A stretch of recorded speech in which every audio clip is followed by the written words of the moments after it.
반갑습니다. 7월 15일 화요일 큐티 스케치 시간입니다. 오늘 본문은 디모데전서 5장 17절부터 25절까지의 말씀입니다. 오늘 본문은 이렇게 시작합니다. 잘 다스리는 장로들은 배나 존경할 자로 알되 말씀과 가르침에 수고하는 이들에게는 더욱 그리할 것이니라. 오늘 본문은 장로들에 대한 이야기, 또 장로들을 어떻게 대할 것인지를 이야기하고, 또 마무리 부분에서는 결국 사람들을 특별히 장로나 집사를 뽑을 때에 정말 세심하게 살펴야 되고, 또 속단해서는 안 된다라는 그런 내용으로 오늘 본문이 마무리되고 있습니다. 특별히 먼저 오늘 장로들에게 특별히 잘 다스린다 하면 본이 되면서 흠이 될 만한 사유가 없으면서 장로로서의 자격을 잘 갖출 뿐만 아니라 유지하는 사람들, 그리고 계속해서 칭찬 그리고 인정 받는 사람들을 말하는 거겠죠. 그 사람들에 대해서 어떻게 해야 되느냐? 배나 더 존중해야 한다, 존경해야 된다, 이렇게 이야기를 합니다. 배나 존경할 자로 알되 말씀과 가르침에 수고하는 이들에게는 더욱 그리할 것이니라.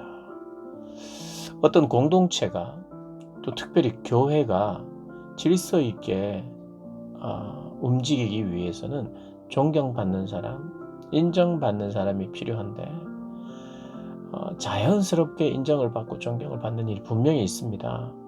굳이 이렇게 어떤 모임이나 어떤 단체에 존경할 만한 사람을 존경하고 인정해드리라 이렇게 말할 필요가 없어요. 그냥 사람의 어떤 본성 안에 존중하고 인정하는, 하고 싶어하는 마음이 있기 때문이죠. 그리고 누구나 그 사람을 볼 때 인정하고 존중할 수밖에 없는 사람도 분명히 있죠. 그럼에도 불구하고 사람들은 존중하고 인정하고 높여주는 것을 늘 잘하느냐? 그렇지 않을 수 있습니다. 사람들에게는 그런 면이 있습니다. 때로는 저렇게 존경받는 사람, 저분들이 하는 일이나 가르침이 당연한 것처럼 여길 때가 있어요. 부모도 마찬가지 아니겠습니까? 부모의 사랑을 생각하면 늘 자발적으로 늘 인정하고 존경하고 존중하고 돌아보고 감사하고 이런 것이 당연히 돼야 되고 될 때가 있습니다. 그러나 소홀히 할 때도 있죠, 사람은. 그래서 교회가, 그리고 공동체가 잘 질서 있게 그렇게 유지하기 위해서, 가정도 마찬가지죠. 가정이 질서 있게 잘 유지되기 위해서는 가장을 존중하고 인정하고 잘 따라야 하는 것이 의식적으로 필요하듯이 교회도 그렇다는 것입니다. 그래서 존중하는 사람, 인정하는 사람, 높임을 받을 만한 사람, 그 사람을 잘 높여야 되는 것이에요. 그래서 그런 질서 안에, 그런 건강한 권위를 인정하는 질서 안에 하나님의 교회는 그렇게 유지된다는 걸 기억하셔야 합니다. 의식적으로. 우리 본성은요, 당연히 여기고 감사치 못하는 마음이 생길 수 있기 때문에 그렇게 해야 한다는 것입니다. 그리고 성경에 이르되 곡식을 밟았더는 소의 입에 망을 씌우지 말라 하였고, 구약에 그런 이야기가 나오죠. 곡식을 밟았더는, 소가 일을 했다면 그 소도 거기에 합당한 대우를 받고 먹을 양식을 줘야 하듯, 이 잘 다스리는 장로들, 오늘로 말하면 목사를 이야기하는 겁니다. 말씀을 맡고 전임으로 사역하는 그들에게 삭슬을 받는 것은 마땅한 것이다. 그러니까 합당한 보상을 하고 생계를 유지할 수 있도록 도와야 된다는 겁니다. 이것도 말 안 해도 도와드리고 싶고 섬기고 싶고, 그런데 당연시 여길 수 있기 때문에, 소홀히 여길 수 있기 때문에 늘 기억하라는 거예요. 그러면서 19절에 보면 장로에 대한 고발은 두세 증인이 없으면 받지 말고 범죄한 자들을 모든 사람들 앞에서, 사람 앞에서 꾸짖어 나머지 사람들을 두렵게 하라. 19절 20절은요 장로에 대한 이야기입니다. 첫 번째로 장로에 대한 고발은 함부로 해서는 안 된다 이렇게 이야기합니다. 이것을 면책특권으로 생각하셔서는 안 돼요. 어떤 지도자를 허물기 위해서 함부로 이야기를 할 수 있는 구조가 또 교회의 구조라는 거예요. 사람들이 모여 있고 질서가 있는 곳에 거짓 교훈과 거짓 가르침이 있을 뿐만 아니라 지도자를 허물려 하는 넘어뜨리려 하는 그런 시도도 있을 수 있다는 거예요. 그래서 함부로 고발하지 않을 것을 요청하는 것입니다. 그러나 면책특권이 아니에요. 20절에 당장 범죄한 자들, 만약에 장로들 중에 범죄한 자들이 있다면 모든 사람 앞에서 꾸짖어야 한다는 것을 이야기합니다. 그래서 사람들 공식적으로 공적인 책임이 있다. 근데 그가 범죄를 했다. 그러면 공적으로 드러내야 한다는 걸 이야기하고 있습니다. 그게 왜 그러냐? 더 책임이 있는 사람이기 때문이에요. 그래서 하나님 앞에서 이 21절을 보면 하나님과 그리스도 예수와 택하심을 받은 천사들 앞에서 내가 엄히 명하노니 너는 편견이 없이 이것들을 지켜 아무 일도 불공평하게 하지 말며 아무에게나 경솔히 안수하지 말고 다른 사람의 죄에 간섭하지 말며 네 자신을 지켜 정결하게 하라. 이게 무슨 말인고 하니 이 교회의 지도자인 가장 위에 있는 지도자죠. 권위자죠. 이들은 마치 택하심을 받은 천사들 앞에서 있는 교회라는 것이 우리 하나님 앞에 있을 뿐만 아니라 천사들이 지켜보고 어떻게 보면 하나님의 성도들도 때에 따라서는 지켜볼 수 있는 그 결정들이 그만큼 중요하다는 거예요. 함부로 해서는 될 것이 아니라 그냥 대충 눈 감아줘서 되는 것이 아니라 공의와 사랑으로 해야 되는 거예요. 그러니 장로라 할지라도 함부로 모함해서도 결코 안 될 뿐만 아니라 분명히 잘못이 드러나면 이것은 엄히 꾸짖고 사람들 앞에 교회 안에 교회가 얼마나 죄를 멀리해야 되는지를 이야기하면서 두렵게 해야 된다는 거예요. 교회 공동체는 적어도 우리가 얼마나 거룩한 공동체요, 죄를 멀리하며 하나님을 두려워하는 공동체인가. 그러니까 죄를 두려워하지 않고 버젓이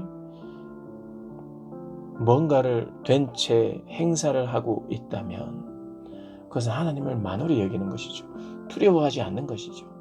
두려워하지 않는 공동체가 될 수 있기 때문에 이렇게 하라는 것입니다. 디모데가 중간 지도자인 그들 중에는 목회자도 있고 장로도 있는 거죠. 그렇게 하나님 앞에서 공정해야 된다는 겁니다. 그래서 불공평하게 하지 말고 그래서 경솔히 안수하면 안 된다는 거예요. 경솔히 중간 지도자들을 세우면 안 된다는 거예요. 그래서 다른 사람의 죄에 간섭하지 말며 이것은 죄에 대해서 무관심하라는 뜻이 아니에요. 공정함을 잃지 말라는 것입니다. 쉽게 동정하거나 마음을 들여서는 안 되는 거예요. 공정하게 공평하게 그렇게 해야 한다는 것입니다. 그래서 네 자신을 지켜 청결하게 하면서 타협하거나 특별히 더 가까운 관계를 사적인 가까운 관계 내가 취미가 비슷하니까 뭐가 비슷하니까 해서 더 가까운 관계를 유지하지 말라는 거예요. 그러면서 23절은 조금 잠깐 디모데 개인에 대한 이야기를 잠깐 합니다. 이제부터 물만 마시지 말고 네 위장과 자주 나는 병을 위하여 아마 소화계통에 문제가 있었던 것 같아요. 그래서 네가 포도주도 좀 써라. 이 말은요. 어떻게 보면 알코올이 들어가는 음식은 네가 조금씩 써라는 거예요. 이때 금욕주의가 있었잖아요. 금욕주의자들이 있었죠. 혼인도 안 되고 그리고 음식 규정을 철저히 지키려고 했던 그래서 그것으로 자기를 자랑하고 정죄하려고 했던 음식은 하나님이 주신 것이기에 심지어는 포도주도 건강을 위해서 필요하다면 너 쓸 수 있다. 이렇게 이야기하는 겁니다. 그러면서 24절에 이제 돌아옵니다. 계속해서 사람을 세우는 일에 대한 규칙을 어떻게 이야기합니까? 어떤 사람들의 죄는 밝히 드러나 먼저 심판에 나아가고 어떤 사람들의 죄는 그 뒤를 따르나니 이와 같이 선행도 밝히 드러나고 그렇지 아니한 것도 숨길 수 없느니라. 그러니까 사람들에게 지금 당장 나타나는 모습으로 다 판단해서는 안 된다는 거예요. 그것이 좋은 판단이든 나쁜 판단이든 시간이 필요하고 객관적인 시각이 필요하고 팩트가 필요하고 사실이 필요하고. 그래서 사람을 세울 때 지금 드러나는 것으로 다 판단할 것이 아니라 그 중심이 무엇이었는지, 그 진정성이 무엇인지를 잘 지켜봐야 사람을 뽑는 일은 그렇게 중요하다는 거예요. 결국 사람이 잘못하는 거잖아요. 사람이 문제를 일으키고 사람이 모함을 하고 사람이 선동을 하고. 그래서 그 사람을 믿을 것이냐 못 믿을 것이냐. 아무리 교회가 사람을 잘 뽑아도 우리 정말 사람을 모르는구나 하는 게 바로 사람 아닙니까? 변질될 수도 있고 원래 그런 동기가 아니었고 사람을 잘못 볼 수도 있는 거죠. 지금 사도 바울이 그 이야기하는 겁니다. 사도 바울도 그런 경험이 있었을 거예요. 그러니 이 이야기를 하죠. 참 사람을 오래 두고 볼 일이라 이렇게 생각한다. 겉보게 하고 다루구나 사람이. 그렇게 참 은혜 받고 뭔가를 하는 것 같았는데 또 그게 다가 아니구나. 사도 바울이 나도 사람을 뽑을 때 사람을 세울 때 쉬운 문제가 아니다. 디모데 너도 마찬가지다. 그러니까 지혜가 필요하죠. 신중함이 필요하죠. 오늘 교회를 위한 또 사도 바울의 어떻게 보면 사람을 세우는 일에 대한 마지막 권면을 그렇게 하는 것입니다. 24절과 25절. 사람을 의심하라는 게 아니에요. 사람은 믿을 존재는 아니에요. 신뢰할 존재는 아니에요. 하나님 때문에 그를 믿어주는 것이고 하나님을 믿고 신뢰하는 것이지 사람들이 신뢰할 수 없어요. 사람들은 언제나 배반할 수 있습니다. 이제 약합니다. 그래서 사람이 그랬다 할 때 그럴 수 있구나. 나도 그럴 수 있구나. 이렇게 생각해야 돼. 정말 그럴 줄 몰랐다. 물론 충격이 있을 수 있어요. 그러나 사람은 그렇습니다. 사람에 대해서 신뢰하지 않고 하나님만 신뢰하는 것. 배우는 거죠.